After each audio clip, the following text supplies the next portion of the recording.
بجوزي من طرف واحد قبل ما تتجوزيه. طارق. بعدين رحت له قلت له جربني. الله، جرب واذا ما عجبك رجعني عند اهلي. لا هو اللي شدك فيه. هو ما تشد لي، انا اللي شديت له. لا والله. والله. حبيته، بحب هدوءه، بحب ركازته، راكز كتير،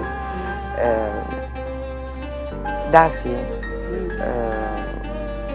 ما بيبصبص. بعتقد هيك. أنا قوية؟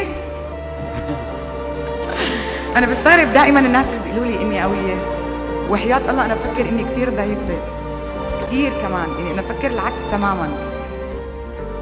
قوية؟ مساء الخير على عيونك. تصف حد بيخونك عشان شافك يا دوب، يا خايفة من جميع الناس وثقتك بس في الأهل، يا فردة الخوفها دراعتها. مساء الخير على جراحك، مساء الخير على قلبك وكل الخلق مش حاسين